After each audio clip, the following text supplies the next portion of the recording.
Welcome to Midnight Narrator, where we delve into the eerie and the unexplained. Tonight's story is one of the supernatural lurking in a place where life and death meet, the funeral home. I'll take you behind the scenes and into a job that few dare to imagine, that of an embalmer. A job where the dead rest, but not everything does. For the past 4 years, I've held a job as a funeral director and embalmer. I've worked at 2 separate locations, each with its own old and unsettling atmosphere. For privacy reasons, I'll keep the names of these places anonymous. But rest assured, the eeriness isn't due to the names on the doors. The reality of my line of work is enough to make most people shiver. The tasks an embalmer performs aren't for the faint of heart. Many are gruesome and chilling by nature, but they're done to help families find comfort in saying goodbye to their loved ones. I've developed a strong stomach, one that's been tested by both unsettling sights and lingering smells that no one outside this field could ever imagine. This isn't a job for someone with a timid heart, and I'd like to think I'm not easily shaken. Let's talk about the first location. It's a 130-year-old funeral home that I frequently visit. One night, after returning from a death call at a local hospital around 2 a.m., I drove back with a decedent in the back of the van. The journey alone, in the dead of night, through the narrow and winding roads leading to this old building, would be unsettling enough for most people. But for me, it was just another routine night. That was until I started the embalming procedure. As I got to work, something felt off. A chill lingered in the air, colder than I'd ever felt before in this room. I had embalmed many times in the past and had never felt anything like it.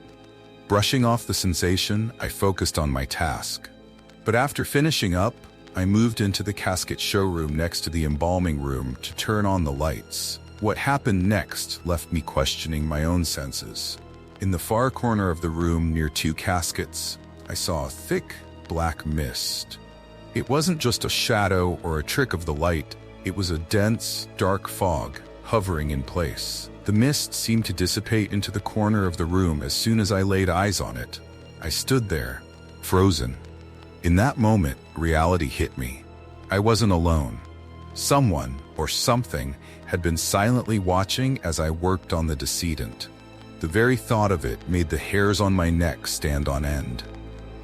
After this unsettling experience, I was offered the chance to move into an apartment within the funeral home itself. The offer was appealing, a free place to stay and a chance to save money, all while eliminating my daily commute.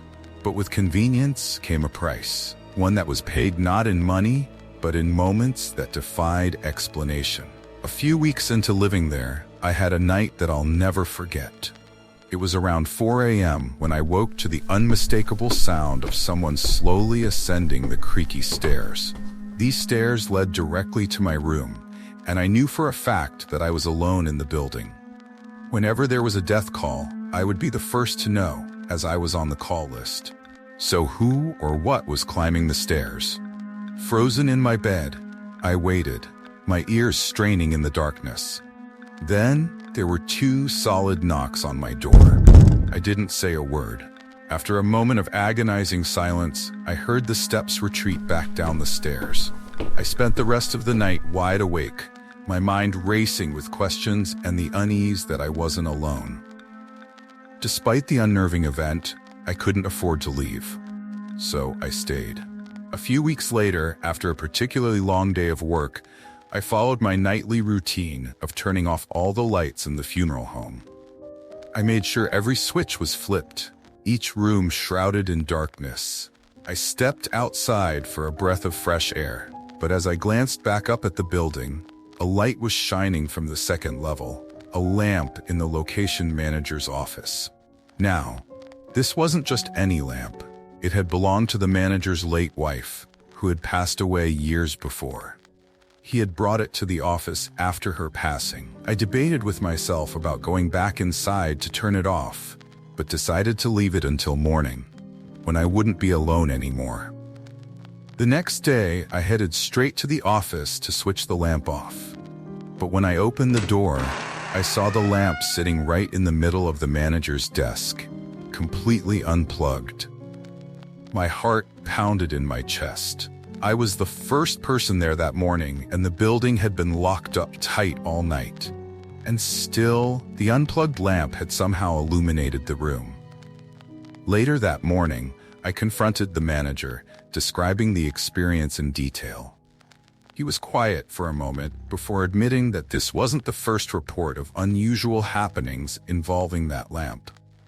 He explained that his wife had been very fond of the piece, and ever since he brought it to the office, strange things had occurred.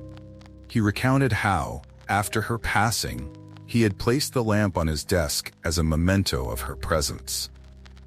At first, it was comforting to have something of hers close by, but soon, he began noticing small but unsettling details. Papers would be moved, and the faint scent of her favorite perfume would occasionally linger in the air, despite it being long used up. He even confessed that on several nights, he thought he saw a shadow lingering by the doorway, just where she used to stand when checking in on him during late-night work sessions.